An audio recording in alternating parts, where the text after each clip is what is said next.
The fluorescent lights in the hospital waiting room buzzed like angry insects. Renee Thompson sat in a hard plastic chair, her worn blue dress smoothed over her knees for the 100th time. Her hands wouldn't stop shaking. Across from her, 6-year-old Amara lay curled on 2 chairs pushed together, her small body too thin, her breathing too shallow. The medical bills in Renee's purse felt like stones, each one heavier than the last. $3,000 for the emergency room visit last week. $1,200 for medications. $800 for the specialist consultation. Numbers that might as well have been millions. She had exactly $43 in her checking account. Rent was due yesterday. Actually, rent had been due 2 months ago. The eviction notice crinkled in her purse every time she moved, a paper ghost haunting every moment. 21 days to vacate. 3 weeks to figure out where a single mother and her sick daughter would sleep, what address she'd give for Amara's school, how she'd explain to her baby girl that they had to leave the only home she'd ever known. The doctor had been kind but firm during this morning's appointment. Amara needed consistent treatment. The medication couldn't be skipped. Without it, the autoimmune condition would get worse. Much worse. Renee had nodded, smiled, promised she understood. But understanding didn't put food on the table or pay for prescription refills or keep a roof over their heads. "Miss Thompson?" A nurse appeared at the doorway. "The discharge papers are ready." Renee stood, her legs unsteady. She'd been awake for 36 hours straight, working double shifts at the grocery store, then rushing to the hospital when the school called about Amara feeling sick. She'd spent the morning here while her manager left 3 angry voicemails about missing her shift. That job was probably gone now too. She gathered Amara gently in her arms. Her daughter stirred but didn't wake. So light. Too light. When had she last had a proper meal? Renee blinked back tears as she signed the discharge forms, accepted the prescription paper she had no money to fill, and walked toward the exit. The afternoon sun hit her face as she stepped outside. October in the city meant cool air and changing leaves. It should have been beautiful. Instead, everything looked gray. She adjusted Amara in her arms and started walking toward the bus stop. No money for a taxi. The bus would take an hour with transfers, but it was free with her pass. Halfway down the block, a paper flyer taped to a lamppost caught her eye.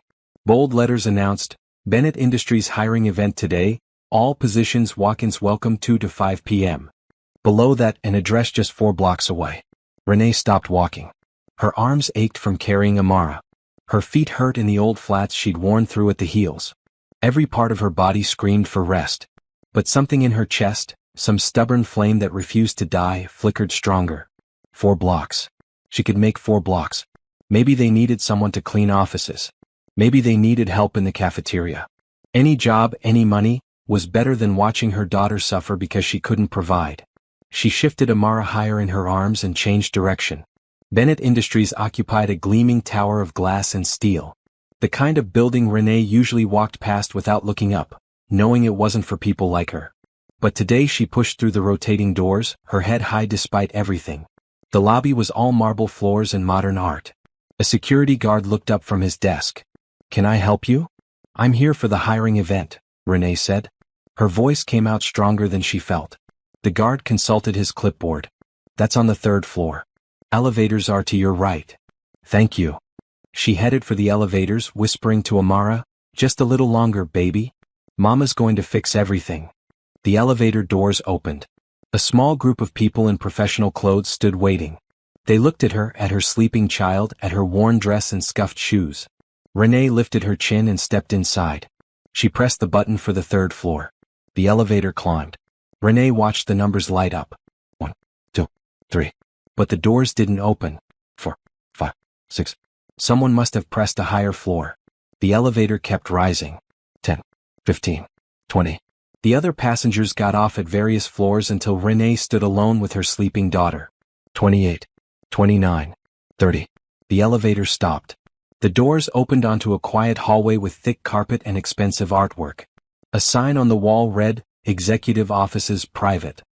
Renee hesitated. This wasn't right. But before she could press the button to go back down, a woman in a green business suit walked past. "Are you here for the 2:30? The woman asked, glancing at her watch. Yes. Renee wasn't sure what the 2:30 was, but saying yes seemed safer than explaining her confusion. "Conference room is right through there. He's running a few minutes behind, so you have time to get settled." The woman gestured to a door at the end of the hall, then disappeared into another office. Renee stood frozen for a moment. Something felt wrong about this. But the woman had seemed to expect her. Maybe they were conducting interviews up here too. Maybe this was some kind of test to see if candidates could find their way. Her mind spun with possibilities, none of them quite making sense through the fog of exhaustion. She walked down the hallway, her footsteps silent on the plush carpet. The door to the conference room stood slightly open. Inside, a long polished table reflected the light from floor-to-ceiling windows. The view stretched out over the entire city. Renee had never seen her home from this high up. She settled Amara carefully on a leather couch against one wall. Her daughter sighed but didn't wake. Then Renee sat at the conference table, smoothing her dress again, trying to look like someone who belonged here. Her heart hammered in her chest. This didn't feel like a job interview for cleaning staff or cafeteria work. The room itself probably cost more than she'd earned in her entire life. But she was here now. And she needed a job so desperately that pride or confusion or fear couldn't matter. She would sit here, answer whatever questions they asked, and hope for any chance at all. The door opened. A man walked in. He was tall, probably late 30s, with dark hair and eyes the color of warm honey. His suit was perfectly tailored, navy with a subtle pattern. Everything about him spoke of wealth and power, but his face held unexpected kindness. He looked at her, then glanced at some papers in his hand, then back at her. "I apologize for running behind," he said, setting the papers on the table. "Traffic was terrible. I'm Harrison Bennett." Renee's mouth went dry. "Bennett? As in Bennett Industries? The owner? The CEO?" The millionaire whose face she'd seen on business magazines in the grocery store checkout line. She'd walked into the wrong interview. Have you ever made a mistake that changed your life forever? Share your thoughts in the comments below, and don't forget to subscribe to see how Renee's story unfolds. Sometimes the wrong door leads to exactly where we need to be. Harrison Bennett prided himself on reading people. 20 years of building his company from a small tech startup in his garage to a multimillion-dollar enterprise had taught him to assess character quickly. The woman sitting at his conference table was not who he expected. For one thing, she was terrified. He could see it in the way her hands gripped the edge of the table, knuckles pale against her brown skin. For another, she had a child sleeping on his couch. That was definitely not in the brief his assistant had sent about today's meeting. He set down his papers and sat across from her, taking his time. Something was off here, but he found himself curious rather than annoyed. "I have to confess," he said gently, "I think there might be some confusion. I was expecting to meet with a potential business partner about a merger. Can you tell me who you're here to see?" The woman's eyes widened. She looked at the sleeping child, then back at him, and he watched as understanding and horror crossed her face in equal measure. She stood up abruptly, the chair rolling back. "I'm so sorry. I'm in the wrong place. I was supposed to go to the 3rd floor for the hiring event, but the elevator kept going and someone said, I thought." Her voice cracked. "I'll leave right now. I'm sorry." She moved toward the couch to gather the child, and that's when Harrison saw the eviction notice fall from her purse. The paper fluttered to the carpet, its official letterhead facing up. 21 days to vacate. The notice was 2 weeks old already. "Wait," Harrison said. He didn't know why. His meeting could arrive any minute. He had a full schedule this afternoon. But something about the way this woman held herself, the dignity in her posture despite her obvious exhaustion, made him want to understand. "Please, sit down for a moment." She froze, her hand on the child's shoulder. "Sir, I really should go. I've wasted your time."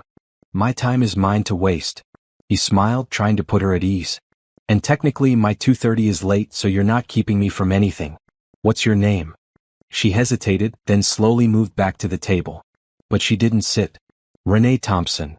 "It's nice to meet you, Renee. That's your daughter?" "Yes, Mara. She's 6.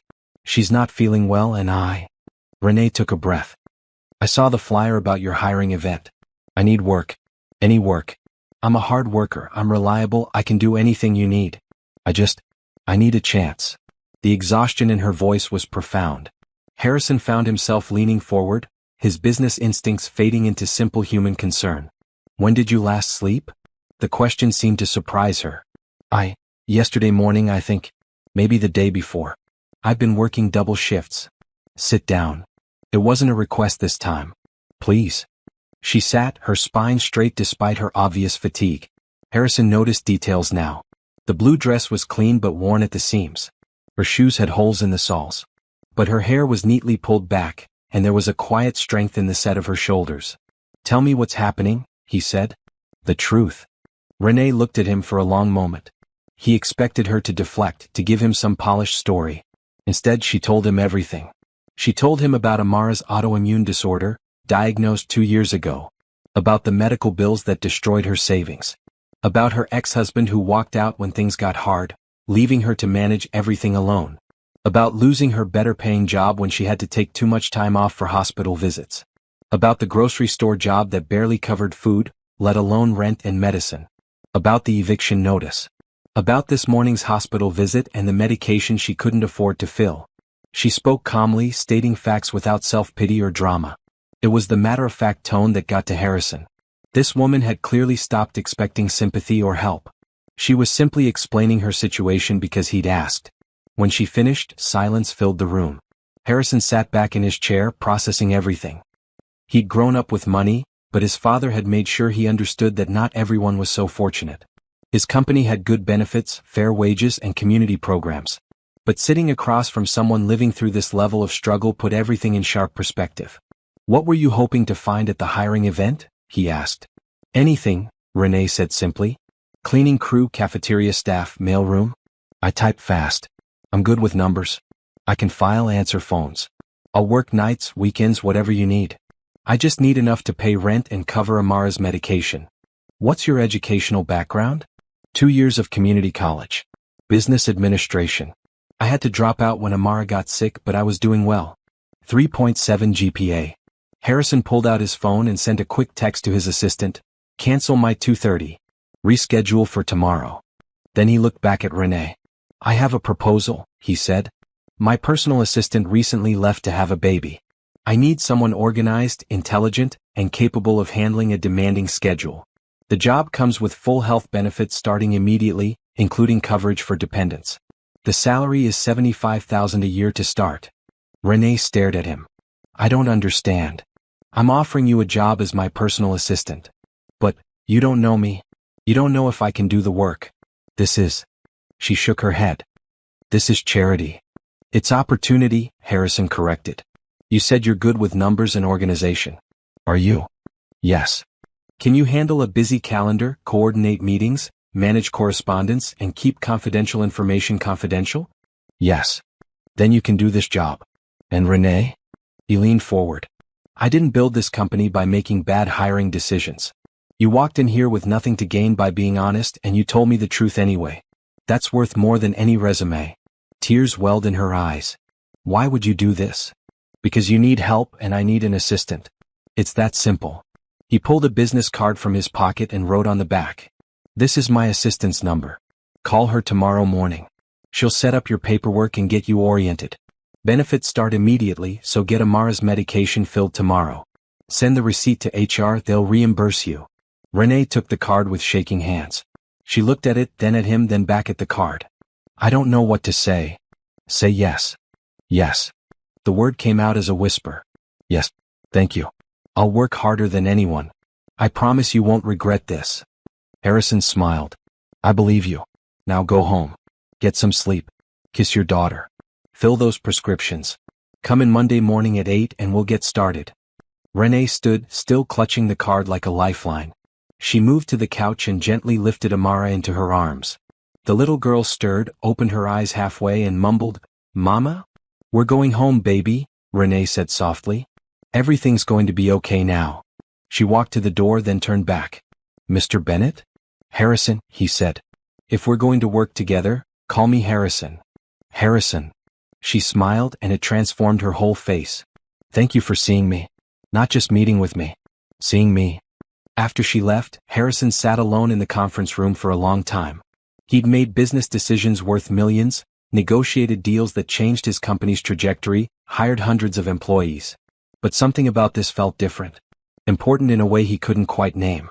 He picked up his phone and called his assistant. "Julie, I need you to add something to Monday's schedule. Block off an hour for orientation with our new assistant, Renee Thompson." "Yes, I hired her myself. It's a long story. Also, can you have someone from HR call me? I want to make sure her benefits paperwork is expedited." When he hung up, he realized he was smiling. Maybe it was the look on Renee's face when she'd said yes. Maybe it was knowing that little girl would get her medication. Or maybe it was something else entirely, a feeling he couldn't quite identify. Whatever it was, Harrison Bennett had the distinct sense that this accidental interview was going to change more than just Renee Thompson's life. Monday morning arrived bright and cold. Renee stood outside Bennett Industries at 7:45, clutching a travel mug of coffee she'd made at home and wearing a green blouse she'd found at a thrift store over the weekend. It was professional, clean, and most importantly, it had cost $3. With her first paycheck still weeks away, every penny counted. But for the first time in months, Renee wasn't drowning in panic. Amara's medication sat safely in their cabinet, paid for with a temporary advance Harrison's assistant Julie had arranged. The eviction notice no longer kept her awake at night because she'd called her landlord Saturday morning with the news of her new job. He'd agreed to let her catch up on rent with her first paycheck, holding off the eviction process. Everything felt different. The air felt cleaner. The sky seemed brighter. Hope was a strange sensation after living without it for so long. She entered the building at 7:55, checked in with security, and took the elevator to the 30th floor. This time on purpose. Julie met her at the elevator. She was a kind-faced woman in her early 50s with gray-streaked hair and smile lines around her eyes. "You must be Renee. I'm so glad to meet you. Come on, I'll show you your desk and we'll get started on the orientation." The morning passed in a blur of information. Julie showed her the phone system, the filing setup, Harrison's calendar software, and the 100 small details that kept an executive's day running smoothly. Renee took notes on everything, her hand cramping from writing so fast. "Don't worry," Julie said, laughing at Renee's expression. "It seems like a lot now, but you'll get the hang of it. Harrison is demanding but fair. He doesn't expect perfection, just honest effort." "Why are you leaving?" Renee asked. "If you don't mind me asking." Julie's face softened. "My daughter is having a baby. My first grandchild. She lives 3 states away and I want to be there to help." Harrison understood immediately. That's the kind of man he is.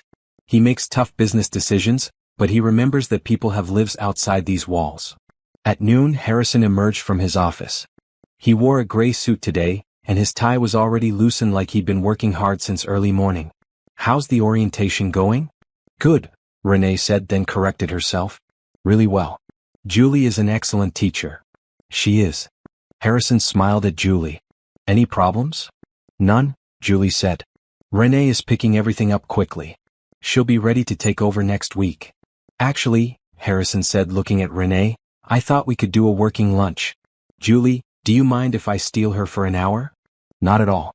I'll be here organizing files." Harrison gestured for Renee to follow him. Instead of heading to the elevator, he led her to a small dining room adjacent to the executive offices. Floor-to-ceiling windows overlooked the city. A table was set with sandwiches, soup, and fresh fruit. "I hope you don't mind," Harrison said as they sat. "I figured we should talk about expectations, and this is easier than trying to do it between meetings." "This is wonderful," Renee said honestly.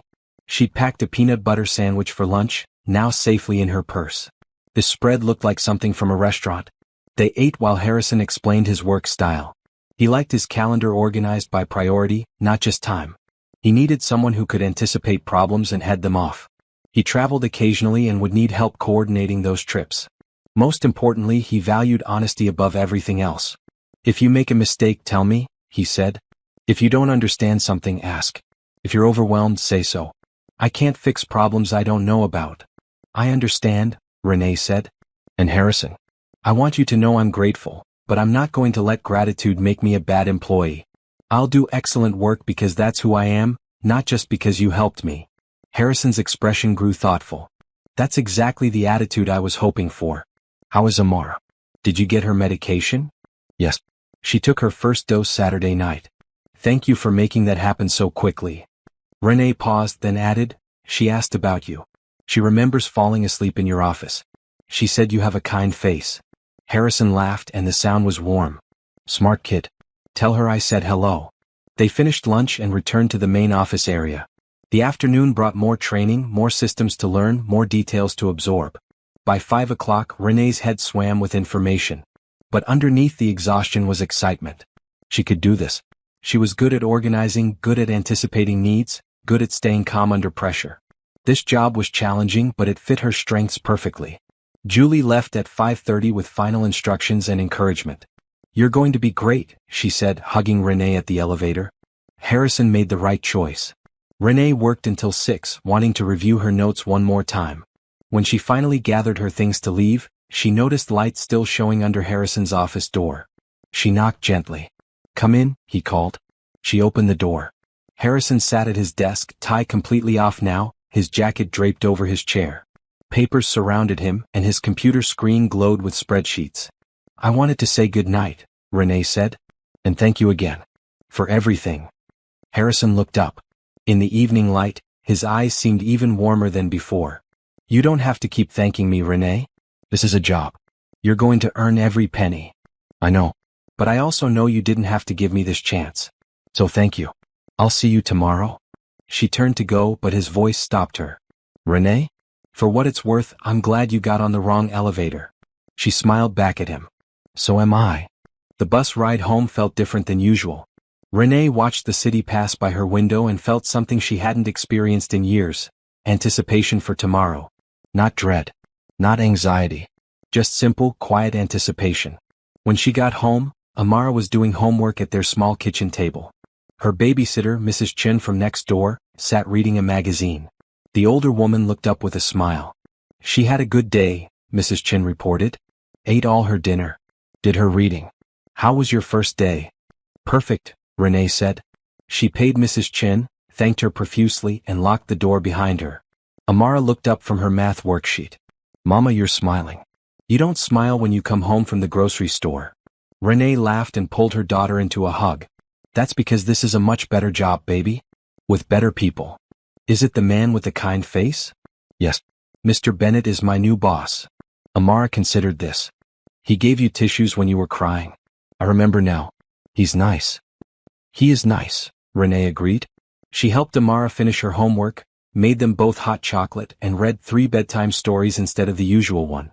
Later, alone in her own room, Renee pulled out the business card Harrison had given her that first day.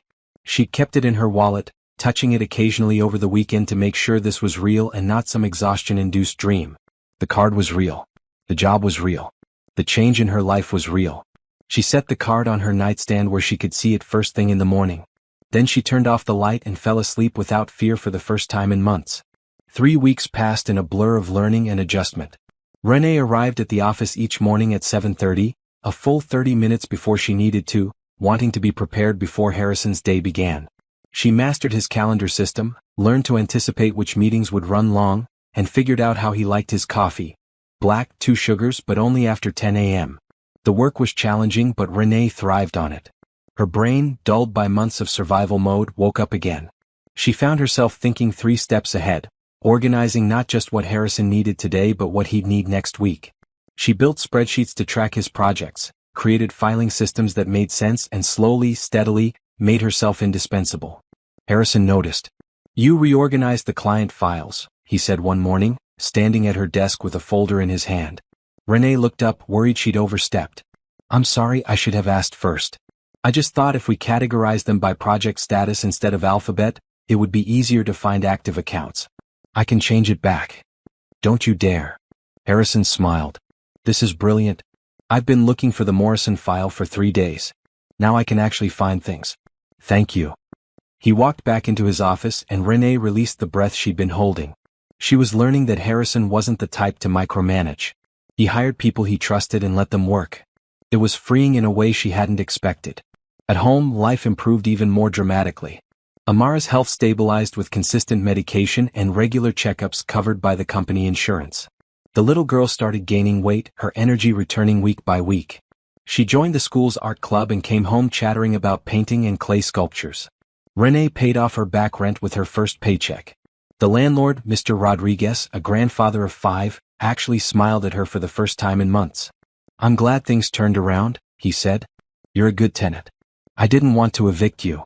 With her second paycheck, Renee bought groceries without checking every price. The freedom to put fresh fruit in her cart, to choose the better cut of meat, to buy Amara a treat just because, almost brought her to tears in the middle of the produce aisle. She also bought a new dress for work. A maroon one, professional and pretty, that actually fit properly. When she wore it to the office, Harrison's assistant Julie, who was in her final week before leaving for her daughter's state, whistled. "Look at you," Julie said. "That color is perfect on you." Harrison walked by, stopped, looked at Renee for a long moment, then said, "That's a nice dress." His voice was carefully neutral, but something in his expression made her pulse quicken. "Thank you," she managed. He continued to his office and Julie leaned over to whisper. He noticed. "Good." "Julie," Renee protested, but she was smiling. The older woman just winked and went back to her desk. That afternoon, Harrison called Renee into his office for what he said was a project meeting. She brought her notepad and pen ready to take notes.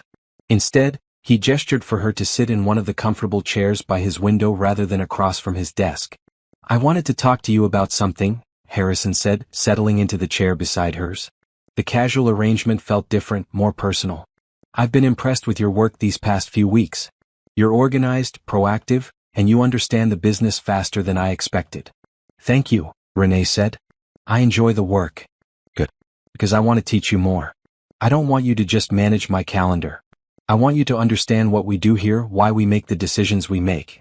Would you be interested in learning the business side?" Renee's heart skipped. "Are you serious?" "Completely. You're smart, Renee. You dropped out of college because life got hard, not because you couldn't handle the work. I think you could understand this business as well as anyone. Better, maybe, because you bring a different perspective." "I would love that," Renee said honestly. "I've been reading the files when I have downtime, trying to understand the projects. I didn't want to bother you with basic questions, so I've been figuring things out on my own." Harrison leaned back, looking pleased. "See? That's exactly what I mean. Most assistants would just do the tasks assigned. You're thinking bigger. So here's what I propose. I'll start including you in more meetings.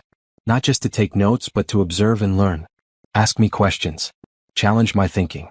Let's see where this goes." "I won't let you down," Renee promised. "I know you won't." The next week, true to his word, Harrison brought Renee into meetings. She sat quietly at first, absorbing everything. The way he negotiated with vendors. The questions he asked his team. The balance between being firm and being fair. After a particularly tense meeting about a delayed project, they walked back to the office together. "What did you think?" Harrison asked. "I think you could have pushed harder on the deadline," Renee said carefully. "But you didn't because you know the team is already stressed. You balanced getting results with keeping morale intact." Harrison stopped walking and looked at her. "That's exactly right. Most people focus on one or the other. Understanding both is what makes a good leader." "You're a good leader," Renee said. "I've been watching. People respect you, but they also trust you. That's rare." "Thank you." His voice was soft. "That means more than you know." They stood in the hallway, the late afternoon sun streaming through the windows, and something shifted between them. Not dramatically, not obviously. But Renee felt it. A connection forming, deeper than boss and assistant, richer than simple friendship. Harrison seemed to feel it too. He cleared his throat. "We should get back. I have a call with Tokyo in 10 minutes. "Right. Of course." Renee followed him back to their offices, but her mind was elsewhere. That evening she picked up Amara from Mrs. Chen's apartment. Her daughter was full of stories about school, about her art project, about her friend's birthday party next week. "Can I go, Mama?" Amara asked as they walked home. "Please? It's at the park and there's going to be a cake and games." "Of course you can go," Renee said. "We'll get your friend a nice present." Amara hugged her tight. "You're the best, Mama." Renee kissed the top of her daughter's head. "You're the best daughter." Later, after Amara was asleep, Renee sat at her small kitchen table with a cup of tea. She thought about Harrison, about the way he'd looked at her in the hallway, about how her heart had responded. This was dangerous territory. He was her boss. He'd saved her when she was desperate. Gratitude and attraction were easy to confuse. But what she felt didn't quite match either. It was something else. Something that scared and excited her in equal measure. Her phone buzzed. A text from Harrison. "Forgot to tell you, great work on the Morrison presentation materials. The client was very impressed. Well done." She smiled and texted back, "Thank you. Happy to help."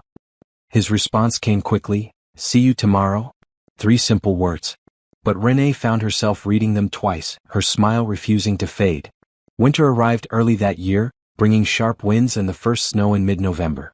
Renee stood at her desk, watching white flakes drift past the windows of the 30th floor, feeling grateful for her warm office and steady paycheck. "Beautiful, isn't it?" Harrison's voice came from behind her. She turned. He'd taken off his suit jacket and rolled up his sleeves, a sign he'd been deep in work. His hair was slightly mussed where he'd run his hands through it, something he did when he was thinking hard. "It is," Renee agreed. "Amara will be thrilled. She's been hoping for snow since Halloween." "How is she doing? Still improving?" "Her doctor says she's doing great. The consistent treatment made all the difference." Renee paused, then added, "I never properly thanked you for that. For the insurance. For giving me the means to take care of her." Harrison shook his head. "You've thanked me plenty. Besides, you've more than earned it. The Westfield contract alone justified your entire year's salary." That was true. Renee had noticed a pattern in how Harrison approached clients and had suggested a different angle for their pitch to Westfield Industries. Harrison had listened, adapted his strategy, and landed a $3 million contract. He'd given her full credit in front of the entire executive team. "Still," she said, "I wanted you to know it matters. What you did for us matters." Their eyes met and held. The moment stretched, charged with something Renee couldn't quite name. Then Harrison's phone rang, breaking the spell. "I should take this," he said, glancing at the screen. "It's the Tokyo office." "Of course." He walked back to his office and Renee returned to her desk. But her hands were shaking slightly as she typed, and she had to delete and retype the same email 3 times before getting it right. That evening, Harrison asked if she'd stay late to help prepare for a major presentation the next day. Renee called Mrs. Chen to arrange for her to keep Amara overnight, something that happened occasionally now. The older woman had become more than just a babysitter, she was a friend and trusted part of Renee's support system. By 8 p.m. they'd been working for 3 hours straight. The conference room was covered in papers, sticky notes, and half-empty coffee cups. The presentation was coming together beautifully, but both of them were exhausted. "We need a break," Harrison declared, standing and stretching. "I can't look at another pie chart. Come on." He led her to a small break room she hadn't known existed. It was clearly meant for executive use. Nice furniture, a small kitchenette, and a window seat overlooking the city lights. Harrison pulled containers from the refrigerator. "I had my dinner delivered hours ago and never ate it. Want to share? It's from that Italian place on 5th Avenue. You don't have to share your dinner. Renee, we've been working together for 2 months now. You can accept a meal without it being a big deal." His tone was gentle but firm. She smiled. "Okay. Thank you." They sat at the small table, dividing pasta and salad between them. For a while they ate in comfortable silence. Then Harrison asked, "Tell me about Amara. What's she like when she's not sick?" Renee's whole face lit up. "She's creative. Always drawing or building things. She wants to be an architect when she grows up so she can design houses that look like castles. She's also stubborn like her mother. And kind. She brings extra snacks to school for kids who might not have lunch. She sounds wonderful." "She is." Renee set down her fork. "What about you? What were you like as a kid?" Harrison laughed. "Serious? Too serious probably. My dad ran a small hardware store and I used to help out after school. I loved the business side of it. Inventory, ordering, customer service. By the time I was 12, I was running the books." "Is that how you got into business?" "Partly. But it was more than that. I watched my dad struggle. He worked so hard but he never quite got ahead. I realized he was limited by scale. So I became obsessed with growth strategies, scalability, efficiency. I wanted to build something that could thrive, not just survive."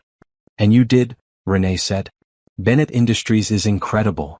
"It is," Harrison agreed. "But you know what I realized recently? Building something successful is one thing. Having someone to share it with is another. I've been so focused on growth that I forgot about the rest of life." The vulnerability in his voice made Renee's breath catch. "You have people," she said softly. "Your employees respect you. Your business partners trust you. That's professional. I mean personal." He looked at her directly. "I don't have family. My parents passed away years ago. No siblings. I've dated but nothing serious. Work always came first. And now I'm 38, sitting in my office at 8 p.m., and the best part of my day is spending it with my assistant." Renee's heart pounded. "Harrison. I'm not saying that to make you uncomfortable," he said quickly. "I'm just being honest. You asked what I was like, and the truth is, I'm someone who's built a successful company but a pretty empty personal life. Until you showed up in my conference room by accident, I didn't realize how empty." "I don't think your life is empty," Renee said. "I think you've been waiting for the right person to share it with." "Maybe." He smiled, but there was something wistful in it. "What about you? Your ex-husband was a fool to walk away." Renee stiffened. She didn't talk about James often. He couldn't handle it when Amara got sick. He wanted the perfect family, the easy life. When things got hard, he left. I haven't heard from him in over a year. His loss, Harrison said firmly. You're one of the strongest people I've ever met. I don't feel strong most days. I feel like I'm barely keeping it together. That's what strength is.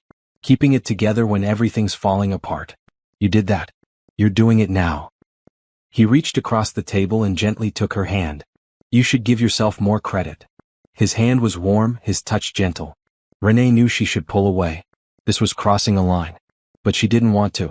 Instead, she let herself hold on for just a moment longer. Then Harrison's phone buzzed on the table. He reluctantly let go of her hand to check it. It's a message from the Tokyo team. They need revisions to the contract by tomorrow morning. He sighed. I should handle this. Do you mind if we call it a night? We're in good shape for tomorrow's presentation. Of course. Renee gathered her things, hyper-aware that something significant had just happened between them. In the elevator down, they stood side by side. Harrison caught her reflection in the polished doors and smiled. Thank you for staying late, he said. Anytime, Renee replied. And she meant it. When she got home, Amara was sleeping soundly in her bed. Mrs. Chin reported everything had gone well, declined payment for the extra hours, and patted Renee's hand on her way out. That job is good for you, the older woman said. You look happy. Alone in her quiet apartment, Renee admitted the truth. She was happy. For the first time since Amara got sick, maybe even since before her marriage fell apart, she felt genuinely happy. And Harrison was a big part of that happiness. She should be worried about that. Instead, she found herself hoping tomorrow would come quickly. December arrived with holiday lights and festive decorations throughout Bennett Industries. Renee coordinated the office Christmas party, managed gift exchanges for clients, and somehow kept Harrison's schedule on track despite the seasonal chaos. She thrived on the challenge. One morning, Harrison called her into his office with an unusual request. How do you feel about house calls? He asked, looking slightly sheepish. House calls. My housekeeper is on vacation for 2 weeks. I need someone to let in a repair person tomorrow afternoon, and I can't leave the office because of back-to-back meetings. Would you mind? I'll pay you overtime, obviously. Of course, Renee said. What time? 2 p.m. I'll text you the address and the gate code. The next afternoon, Renee found herself driving a company car, another benefit she was still getting used to Harrison's house. She'd expected something impressive, but the reality took her breath away. The house was a modern masterpiece of glass and steel, set on 5 acres of landscaped grounds. Inside, everything was beautiful but oddly impersonal, like a showroom rather than a home. The repair person fixed the heating system quickly. After they left, Renee found herself walking through the rooms, taking in the details. Every surface was clean and organized, but there were no photos on the walls. No personal touches. The kitchen looked barely used. The living room furniture was positioned perfectly but showed no signs of actually being lived in. This house, beautiful as it was, felt lonely. On impulse, Renee found a notepad and pen in the kitchen. She wrote, "Heater is fixed. Everything looks good. But I think your house is sad. It needs photos and mess in life. Just my opinion. See you tomorrow." She left the note on his kitchen counter and locked up. The next morning, Harrison was already at his desk when she arrived. He held up her note. "My house is sad?" he asked, but he was smiling. "I shouldn't have written that," Renee said, mortified. "It was unprofessional. It was honest. And you're right. I bought that house 5 years ago as an investment. I sleep there, but I don't live there." "Not really." "Why not?" Harrison shrugged. "I don't know how. My life has been about work for so long, I forgot how to do anything else." An idea formed in Renee's mind. A bold, possibly overstepping idea. But Harrison had said he valued honesty. "Come to dinner," she said. "What?" "Come to dinner at my apartment. This Saturday. Nothing fancy, just me and Amara. Let me show you what a home that's actually lived in looks like." Harrison looked surprised, then pleased. "I'd like that. Thank you." Saturday evening, Renee's small apartment was a whirlwind of activity. Amara helped set the table while Renee cooked spaghetti with meat sauce, her daughter's favorite. The apartment was tiny compared to Harrison's house, but it was warm and filled with life. Amara's artwork covered the refrigerator. Photos and mismatched frames lined the walls. A basket of folded laundry sat in the corner because Renee hadn't had time to put it away yet. When Harrison arrived, he brought flowers for Renee and a children's book about architecture for Amara. You remembered she wants to be an architect, Renee said, touched. I remember everything you tell me, Harrison replied. Dinner was chaotic in the best way. Amara chattered non-stop, telling Harrison about school, her art projects, her friends, her dreams. Harrison listened to every word, asking questions, laughing at her jokes, treating her like her opinions mattered. Watching them together made something in Renee's chest feel too full. After dinner, Amara showed Harrison her drawings. She'd been working on a design for a castle house, complete with towers and a moat. This is impressive, Harrison said, examining the careful lines. You've thought about everything. Windows, doors, even structural support. Mama says if I work hard I can be whatever I want, Amara said seriously. Your mama is absolutely right. And you know what? If you still want to be an architect when you're older, you come talk to me. Bennett Industries works with the best architects in the city. I'll introduce you. Amara threw her arms around his neck. You're the best, Mr. Bennett. Harrison hugged her back and over her head, his eyes met Renee's. The look in them made her heart stop and restart. Later, after Amara was in bed, Renee and Harrison sat on her small couch with cups of coffee. Thank you for tonight, Harrison said. I can't remember the last time I felt this. Normal? In the best way. You're welcome anytime, Renee said. Amara adores you. The feeling is mutual. She's a special kid. He paused, then added, You're a special person, Renee. The way you've built this life, raised your daughter through impossible circumstances, stayed kind and hopeful. I admire you more than you know. I'm not special. I'm just doing what any mother would do. No, Harrison said firmly. You're doing what any strong, capable, remarkable mother would do. Don't diminish yourself. They sat in comfortable silence for a moment. Then Renee asked, Can I ask you something personal? Anything. Why haven't you ever settled down? Built a family? You clearly have so much to give. Harrison was quiet for a long time. Fear, maybe. My parents had a good marriage, but my dad worked himself to death trying to provide. My mom was alone for the last 15 years of her life. I think I convinced myself that success and family couldn't coexist. That I had to choose. That's not true, Renee said softly. Look at us tonight. You were happy. We were happy. Those things aren't mutually exclusive. I'm starting to understand that. Harrison turned to look at her. Being around you and Amara is showing me what I've been missing. What I want. What do you want? Renee asked, her voice barely above a whisper. This, Harrison said simply. I want this. He leaned closer and Renee's breath caught. She should stop this. But she didn't want to. She wanted whatever was about to happen more than she'd wanted anything in years. Harrison's phone rang. They both froze, then laughed at the terrible timing. Harrison checked his phone and sighed. It's an emergency. The server farm in California is having issues. I need to handle this. Of course, Renee said, trying to hide her disappointment. Harrison stood, reluctant. At the door he turned back. Renee? Tonight it meant everything to me. Can we do this again? I'd like that, she said. After he left, Renee leaned against her closed door, heart racing. Something was growing between them, something real and precious and terrifying. She should be careful. She should protect herself and Amara. But when she thought about the look in Harrison's eyes as he'd hugged her daughter, as he'd listened to their stories, as he'd said he wanted this, maybe sometimes the best protection was simply to trust. Want to see where Renee and Harrison's story goes next? Hit that subscribe button so you don't miss a single chapter. Sometimes the best love stories start with a mistake that turns into fate. January brought bitter cold and a new challenge. Thomas Wright, Harrison's business partner and CFO, had returned from his extended vacation abroad. Thomas was a practical man in his early 50s who'd co-founded Bennett Industries with Harrison 15 years ago. He valued efficiency, clear boundaries, and traditional business structures. He did not approve of Renee. She realized this within minutes of meeting him. Thomas walked into the office on a Monday morning, his expression sharp and assessing. When Harrison introduced Renee as his new assistant, Thomas's handshake was perfunctory and cold. Miss Thompson, he said. I understand you've been here 3 months now. How are you finding the position? It's been wonderful, Renee replied, keeping her voice professional. I'm learning a lot. I'm sure. His tone suggested the opposite. Harrison, can we speak privately?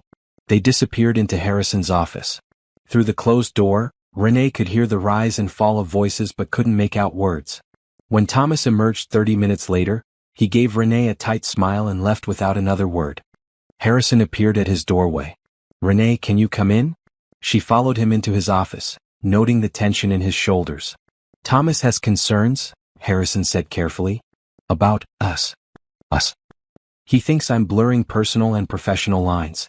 He pointed out that I hired you under unusual circumstances, that I've given you unusual access to business discussions, and that—" He paused. "That people in the office have noticed we've grown close."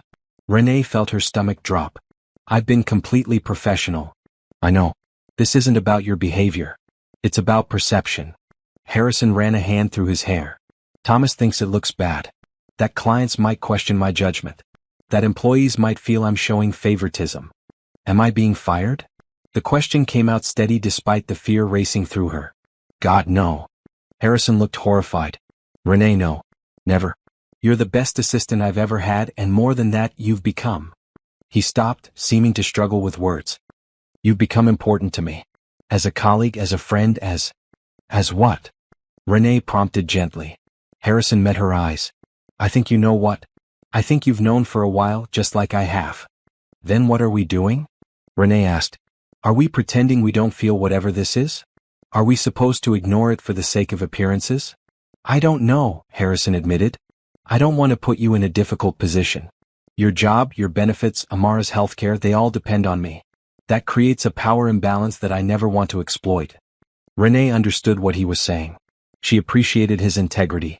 But frustration rose in her chest anyway. "So because you helped me when I was desperate, we can never be anything more than boss and assistant?" she asked. "That feels like punishment for both of us." "It's not punishment. It's protecting you." "I don't need protection, Harrison. I need honesty. Do you have feelings for me or not?" The question hung in the air between them. Harrison looked at her with such intensity that Renee's breath caught. "Yes," he said simply.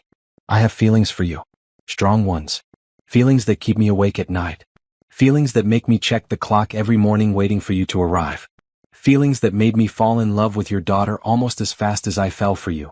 Renee's heart pounded. "Then why are we fighting this?" "Because I'm terrified of hurting you. Of putting you in a position where you feel obligated because of everything I've done. I never want you to be with me out of gratitude or fear of losing your job." "That's not what this is," Renee said firmly. "Yes, I'm grateful. But gratitude doesn't make my heart race when you smile. Gratitude doesn't make me want to tell you about every small thing that happens in my day. Gratitude doesn't make me imagine what it would be like to build a life with someone. That's not obligation, Harrison. That's just feelings. Real ones." Harrison closed his eyes. When he opened them, they were full of longing and conflict. What if Thomas is right? What if people think you're only here because of personal reasons? "Then I'll prove them wrong," Renee said. "I'm good at my job. You know it, I know it. People want to talk, let them talk. I'm not going to give up something real because of what strangers might think." "You make it sound simple." "Maybe it is simple. Do you want to be with me?" "Yes." "Do I want to be with you?" "I hope so. I do." "So what's complicated about that?" Harrison laughed, but it sounded almost defeated. "Everything. My position, your position, the company, the optics, Thomas's concerns, making sure you never feel pressured." Renee walked around his desk and took his hands. "Listen to me. I know the complications. I'm not naive. But I also know that good things don't come without risk. You took a risk hiring me. I took a risk accepting. Those risks change both our lives for the better. Maybe this is another one of those moments. And if it doesn't work out? If we try this and it falls apart? Then we deal with it like adults. But Harrison, if we don't try, we'll spend the rest of our lives wondering what if. I don't want that. Do you?" He pulled her closer, their hands still linked. "No. I don't want that at all." "Then let's be brave," Renee whispered. Harrison looked at her for a long moment. She could see the war happening inside him, between caution and desire, between protecting her and wanting her. Finally, something in his expression shifted, settled, decided. "Okay," he said. "Okay. Let's be brave together." He leaned down and kissed her, and it was everything Renee had imagined. Gentle but certain, sweet but with an edge of heat that made her knees weak. His hands came up to cup her face and she melted into him, letting herself feel everything she'd been holding back for months. When they finally pulled apart, both breathing hard, Harrison rested his forehead against hers. "We should probably have a conversation about how to handle this professionally," he said. Renee laughed. "Probably. but maybe later. Later, Harrison agreed and kissed her again. That evening, Renee picked up Amara from Mrs. Chen's apartment with a smile she couldn't suppress. Her daughter noticed immediately. "You look happy, Mama. Did something good happen?" "Something very good," Renee confirmed. "Remember Mr. Bennett?" "Harrison. The one who came for dinner?" "Yes. Well, he and we're going to spend more time together. Is that okay with you?" Amara considered this with the seriousness only a 7-year-old could muster. "Will he be around a lot?" "Maybe. Would that bother you?" "No," Amara decided. "I like him. He listens when I talk about my castle designs. And he makes you smile." Renee hugged her daughter tight. "He does make me smile." Later, after Amara was asleep, Renee called her best friend Patricia, the nurse from the hospital where Amara received treatment. They'd become close over the past year, bonding over late-night emergency room visits and shared struggles. "You did what?" Patricia shrieked over the phone. "I kissed my boss," Renee repeated, laughing. "Or he kissed me. It was mutual. Girl, this is the best news I've heard all month. That man has been in love with you since day one. Anyone with eyes could see it." "You think so?" "I know so. The way he looks at you when he brings Amara to her appointments? Like you hung the moon. He's good people, Renee. And you deserve good people in your life. What if it's too soon? What if I'm making a mistake? What if you're not?" Patricia countered. "What if this is exactly what you're supposed to be doing? Trust yourself. Trust him. And for heaven's sake, enjoy it. You've earned some happiness." After they hung up, Renee lay in bed thinking about Patricia's words. She had earned this. She'd survived impossible circumstances, raised her daughter through a health crisis, rebuilt her life from nothing. If good things were coming her way now, she wouldn't sabotage them with doubt. She'd be brave. Just like she'd told Harrison. And maybe, just maybe, brave would lead to happy. February arrived with Valentine's Day decorations and a change in Harrison and Renee's relationship. They were careful at work, maintaining professional boundaries and giving Thomas Wright no ammunition for his concerns. But outside the office they spent almost every evening together. Harrison brought dinner to Renee's apartment 3 nights a week. They'd cook together, eat with Amara, then talk for hours after she went to bed. Other nights, he'd take them out, to child-friendly restaurants where Amara could color on the paper tablecloths, to the science museum where they all marveled at exhibits, to the park where Harrison taught Amara to fly a kite. Slowly, carefully, they were building something real. Amara bloomed under the attention. Her health continued to improve, and her personality emerged more fully. She was creative, funny, stubborn, and fiercely loving. Harrison treated her like she was already his, and the little girl responded by trusting him completely. One Saturday they spent the day at Harrison's house. Amara had begged to see it, so Harrison gave them the full tour. Then he surprised them both. "I thought maybe we could make this place feel less sad," he said, echoing Renee's note from months ago. "Want to help me pick out some photos to hang? Maybe some plants?" They spent hours online choosing frames and artwork. Amara picked out colorful throw pillows for the living room. Renee selected plants for the kitchen and office. Harrison ordered everything on the spot, his credit card making the transformation possible with a few clicks. "It's going to look like people actually live here," Renee teased. "That's the goal," Harrison replied. "I want it to be a home. For the first time in my life, I want that." He was looking at her when he said it, and Renee understood the implication. He wanted a home with her. The thought should have terrified her. Instead, it felt right. That evening, after they'd put Amara to bed at Renee's apartment, Harrison asked if they could talk. His tone was serious, making Renee nervous. They sat on her couch, the same spot where they'd shared coffee months ago. Harrison took her hands. "I need to tell you something," he began. "And I need you to really hear me, okay?" "Okay," Renee said, her heart racing. "Before you walked into my life, I was going through the motions. I had money, success, a company I'd built from nothing. But I was lonely in a way I didn't even recognize because it had been my normal for so long. Work was everything because there was nothing else." He paused, gathering his thoughts. "That first day when you told me about Amara, about your struggles, about everything you were facing, something in me woke up. Not pity. I want to be clear about that. It was recognition. I recognized your strength, your determination, your refusal to give up even when everything was against you. And I wanted to know you better. I remember," Renee said softly. "I thought I was just helping someone who needed help. That's how I justified it to myself. But the truth is I was already falling for you. The way you thanked me but didn't grovel. The way you immediately started working twice as hard as necessary to prove yourself. The way you talked about Amara with such fierce love. Every day I fell a little more.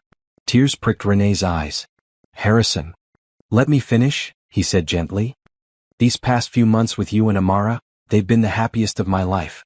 Coming to your apartment feels more like home than my house ever did. Listening to Amara's stories makes me smile for hours afterward. And being with you, really being with you, it's shown me what I've been missing my entire adult life. He took a deep breath. I love you, Renee. I'm in love with you. I love your strength and your kindness. I love how you make me want to be better. I love watching you with Amara. I love that you tell me when I'm wrong and celebrate when I'm right. I love everything about you and I needed you to know that. Renee was crying now, happy tears streaming down her face. I love you too. I've been trying not to because it felt too fast and too complicated, but I can't help it. I love you, Harrison. He kissed her then, deep and thorough, pouring everything he felt into the contact. When they broke apart, both breathing hard, he rested his forehead against hers. There's something else, he said. A question actually. Not the question not yet. But an important question anyway. What is it? Will you let me be part of Amara's life? Officially, I mean. I don't want to overstep or move too fast. But I love that little girl like she's mine.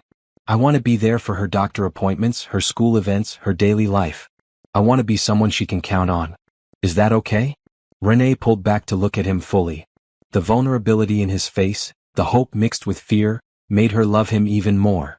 It's more than okay, she said. Amara adores you. She told me last week that she wishes you were her dad.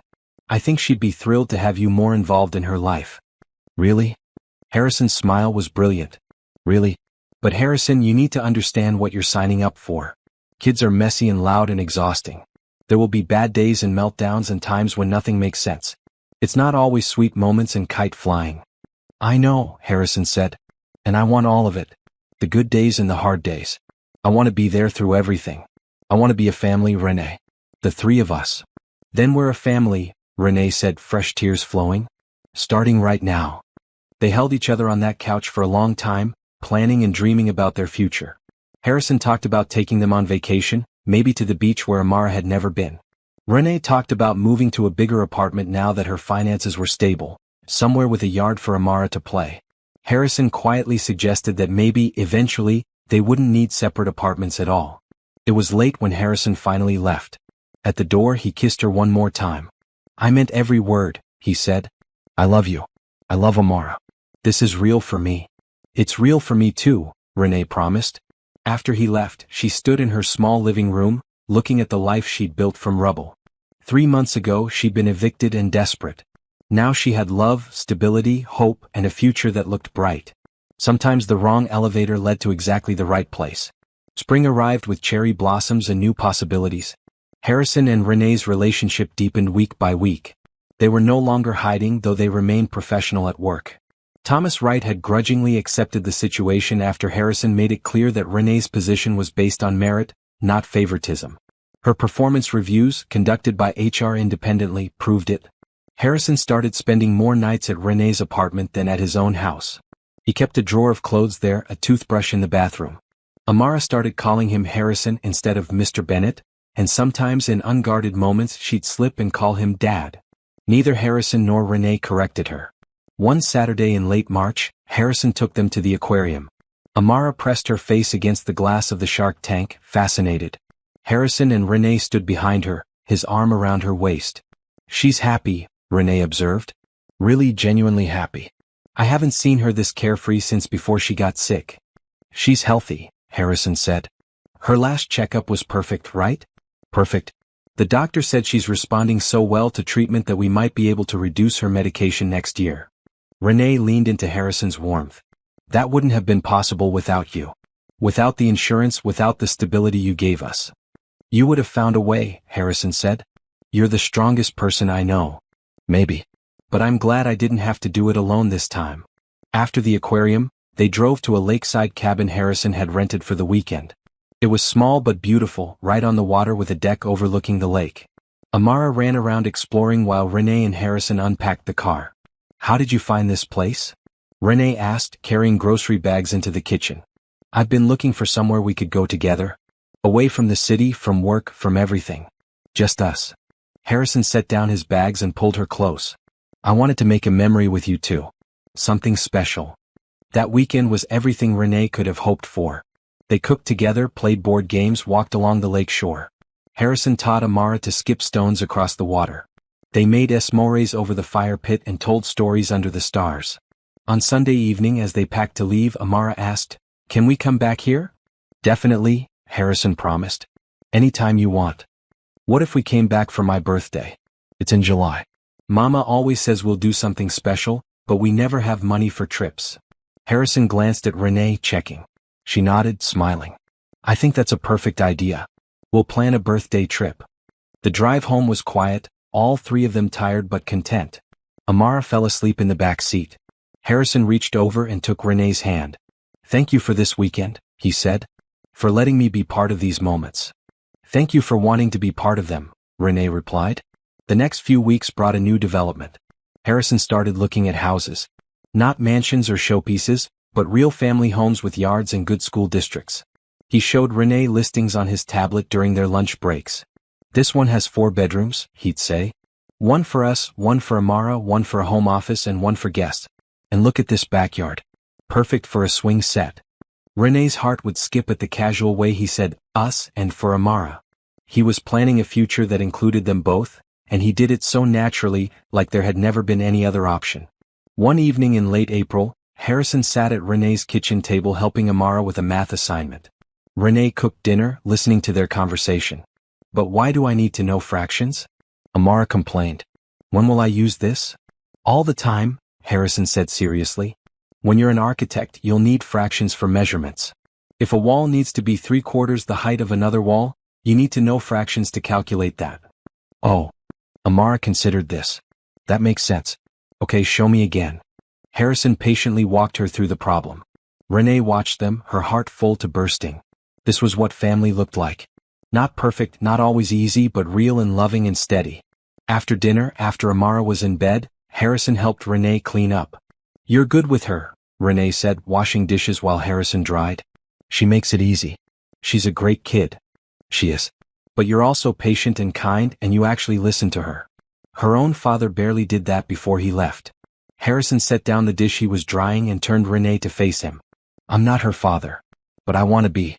In every way that matters, I want to be the one she counts on. Is that okay?" "It's more than okay. But Harrison, you need to understand that if you commit to this, to us, you can't change your mind later. Amara's already attached to you. If you left, it would break her heart." "I'm not leaving," Harrison said firmly. "I know you're scared because of what James did. But I'm not him. I'm here for the long haul. For good days and bad days. For sickness and health. For every moment of every day I'm here." "For sickness and health," Renee repeated. "That sounds like a proposal?" Harrison smiled. "Not yet. But soon. Very soon. I just want you to be ready." "I think I'm ready now," Renee whispered. "Good," Harrison said and kissed her softly. "Because I've been carrying a ring in my pocket for 2 weeks, waiting for the perfect moment." Renee gasped. "You have a ring?" "I have a ring. I had it custom made. But I want to do this right. I want it to be perfect for you and for Amara." He touched her face gently. "Just be patient a little longer. I promise it will be worth the wait." That night, lying in bed alone, Renee thought about everything that had happened since that desperate day when she'd walked into the wrong interview. She'd been broken, terrified, out of options. Now she had a job she loved, a daughter who was thriving, and a man who wanted to build a life with them. Sometimes mistakes led to miracles. She fell asleep smiling, dreaming of the future they were building together. May brought warm weather and plans for Amara's July birthday trip. Harrison had the cabin booked for a full week.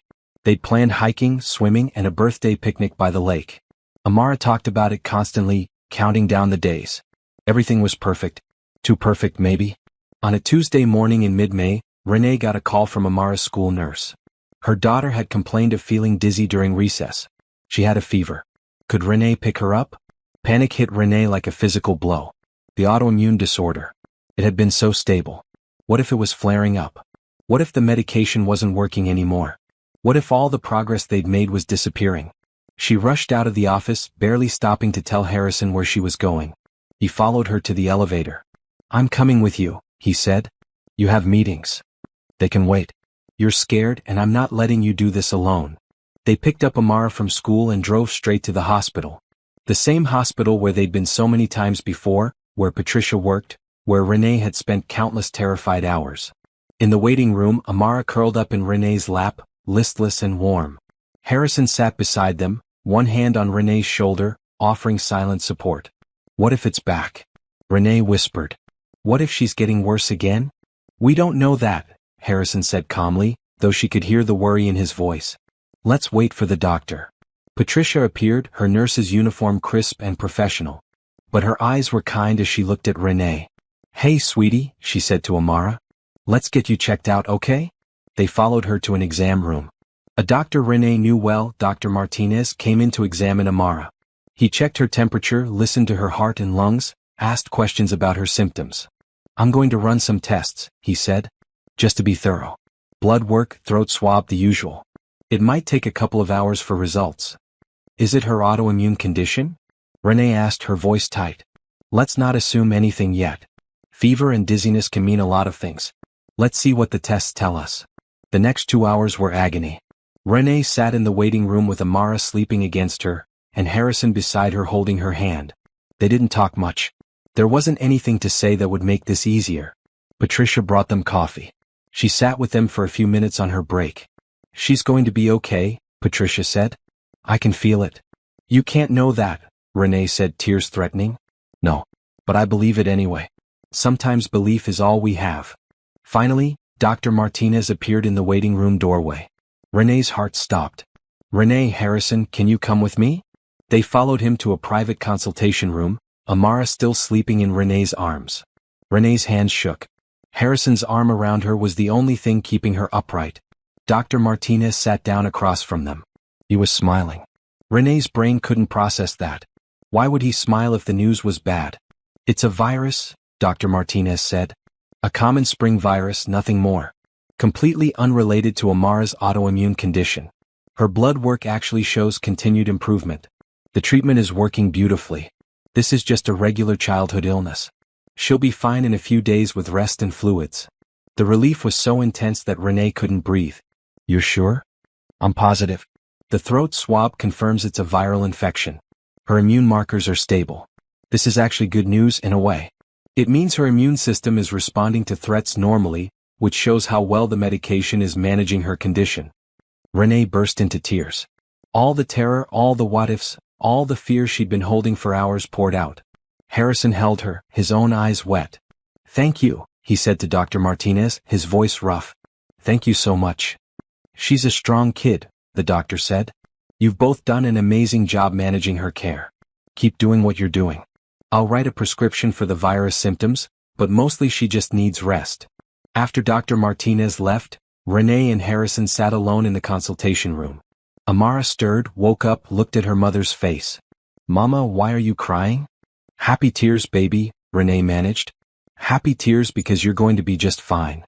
I told you I just felt yucky. You worry too much. Amara's voice was matter-of-fact, so innocent, so unaware of the terror she'd caused. Harrison laughed, the sound slightly hysterical. She's right. She told us.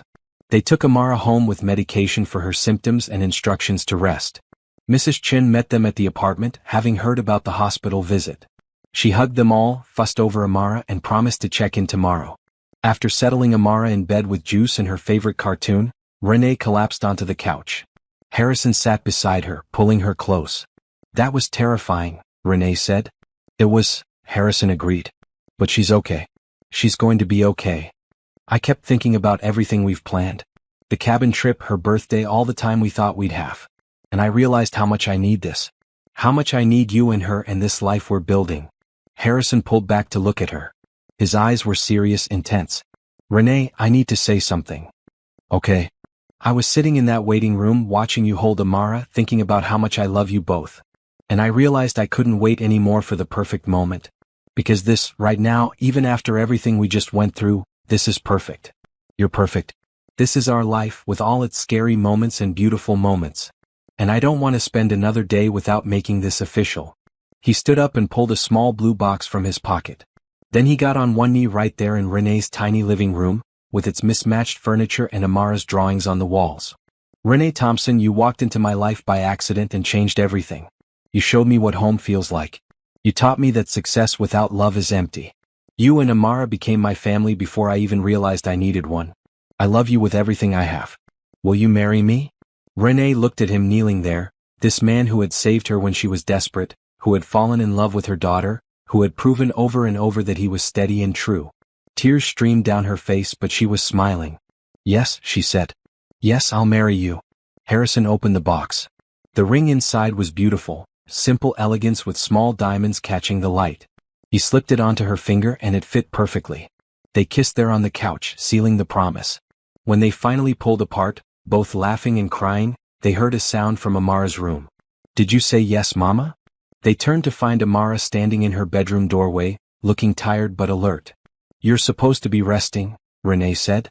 I heard talking. Did Harrison ask you to marry him? Yes, he did. And I said yes. Amara ran across the room and threw herself at Harrison. He caught her, lifting her up despite Dr. Martinez's instructions about rest. Does this mean you're going to be my dad? Amara asked. Harrison's eyes met Renee's over their daughter's head. If that's okay with you. It's very okay, Amara said seriously. I've been wishing for it for a really long time. They stood there in the middle of the small apartment, the three of them holding each other, and Renee felt completely, perfectly whole. 6 months later, they gathered in a small garden for their wedding. The day was beautiful, warm but not too hot, with a gentle breeze carrying the scent of roses.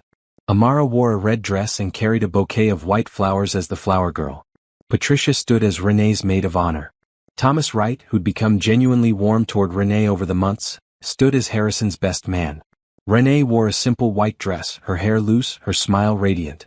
Harrison wore a navy suit and couldn't stop staring at her like she was the most amazing thing he'd ever seen.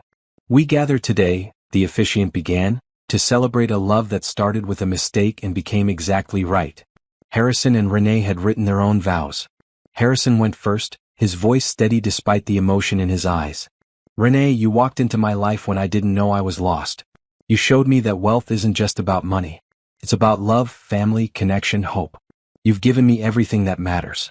I promise to love you and Amara, to protect you, to support you, to be worthy of the trust you've placed in me. I promise to be there for every doctor's appointment, every school play, every hard day and every beautiful day. I promise to build a home with you, a real home filled with laughter and love. You are my heart and I will spend the rest of my life proving it. Renee was crying before he finished. She took a breath, steadied herself and spoke her own vows. Harrison, you saved my life. Not just by giving me a job but by seeing me when I was invisible. You loved my daughter when you didn't have to. You showed me that accepting help isn't weakness, it's wisdom. You taught me to hope again. I promise to love you with everything I have. I promise to be your partner in building the life we both want. I promise to let you be the father Amara deserves. I promise to never take for granted the gift of your love. You walked into the wrong room and found your family. Thank you for choosing us. The rings were exchanged. Amara presented them with great ceremony, her face serious and proud. When the officiant pronounced them married, Harrison kissed Renee like he was sealing the most important contract of his life. The reception was small, just close friends and family. They danced under string lights, ate good food and celebrated new beginnings. Amara danced with Harrison, standing on his feet like he'd taught her. Mrs. Chin cried happy tears.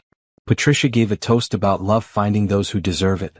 As the evening wound down, Harrison and Renee stood alone for a moment, watching everyone they loved celebrating together.